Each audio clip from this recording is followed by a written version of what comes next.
నేను మర్రి వెంకటస్వామి అడ్వకేట్ను, ఈ Achyut education society honourable ప్రెసిడెంట్ను. దీనికి జనరల్ సెక్రటరీగా కపిల్ కుమార్ శర్మ గారు దీన్ని చూస్తారు.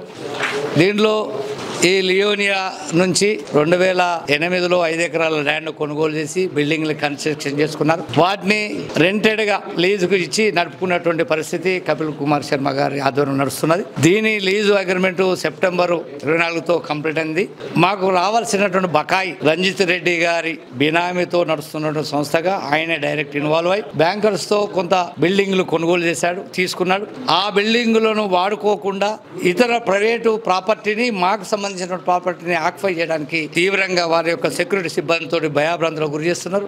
మా కపిల్ కుమార్ శర్మ వీళ్ళు అనేక దఫాలుగా పోలీస్ స్టేషన్లో పిటిషన్లు ఇచ్చారు. ఆ పిటిషన్ల పైన ఎలాంటి చర్యలు పోలీసులు తీసుకోవడం లేదు. దానికి కారణం అధికార బలం, డబ్బు బలం ఇవన్నీ ఉన్నందువల్ల బలహీనులుగా ఉన్నటువంటి వాళ్ళు. కాబట్టి పెద్దగా ఎవరు పట్టించుకోకపోతే పోలీసులు మేము అధికార పార్టీ వాళ్ళనే మైనపల్లి హనుమంతరావును, టీసీసీ అధ్యక్షుడు మహేష్ కుమార్ గౌడ్ను, సుధీర్ రెడ్డి అందరినీ కూడా ఆశ్రయించాం.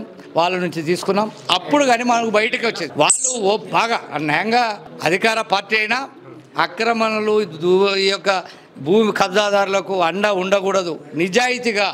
నిజాయితీగా చట్టంలో ఏ పేపర్ అవుతుందో దాని ప్రకారం న్యాయం చేయమని ఓపెన్గా వాళ్ళు చెప్పారు. అప్పుడు ఇక చెప్పినా కూడా ఆయన డీసీపీ ప్రధానంగా పోలీసులు ఎవరు వాడి వత్తాసు వాళ్ళకి డబ్బు ఎదురు తీసుకుంటారు.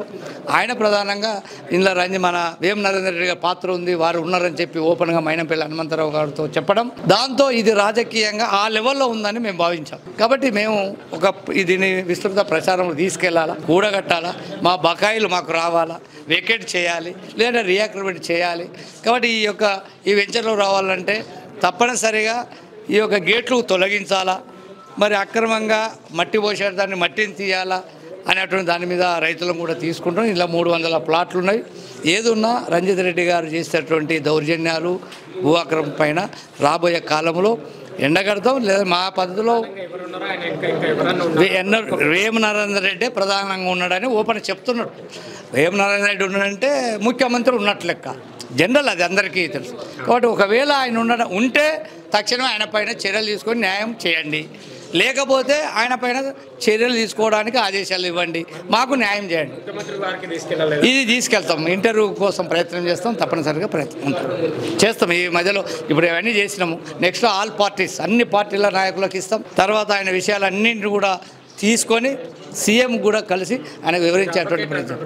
అవును, చట్టపరంగా కేసులు నడుస్తున్నాయి, ఇంకా చేస్తాం, చట్టపరంగా చేస్తాం. అదేవిధంగా చట్ట పరిధిలోనే కొట్లాడతాం, చట్టపరంగా గెలుస్తాం. అన్ని ఆధారాలు మా దగ్గర ఎవ్రీ ఎవిడెన్స్, డాక్యుమెంట్ ఎవిడెన్స్, మేము న్యాయబద్ధంగా డాక్యుమెంట్ ప్రకారం ఉన్నాం.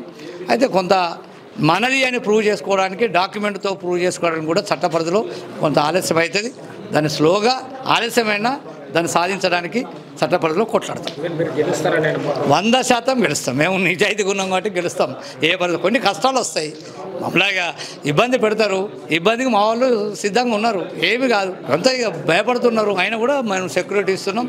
ఏ రకంగా చేయాలని మాకు ఉన్న మా బకాయిలు మాకు వెంటనే ఇచ్చి ఆ లీజ్ అగ్రిమెంట్ అయిపోయింది కాబట్టి వేకేట్ చేసి మాకు హ్యాండ్ఓవర్ చేయాలా. తర్వాత ఈ గేట్లు ఇదిలాగా వెంచర్లకు రాకుండా పెట్టేందుకు తొలగించాలా.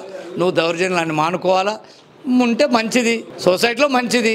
నువ్వు ఇట్లే చేస్తే సొసైటీలో నీ ఎంత డబ్బు ఉన్నా, నీ ఏది ఉన్నా బలహీనపరుస్తాం. ఇప్పుడు దొంగ అనే ప్రచారం చేస్తే నువ్వు ఎంత డబ్బు ఉంటే ఉన్నావు, దొంగ అంటే వాడు దొంగ అని అంటారు. మంచిగా ఉంటే మంచిగా ఉంటారు. కాబట్టి అది ఎన్నడైనా న్యాయం ఆ రకంగా గెలుస్తుందని మా నమ్మకం.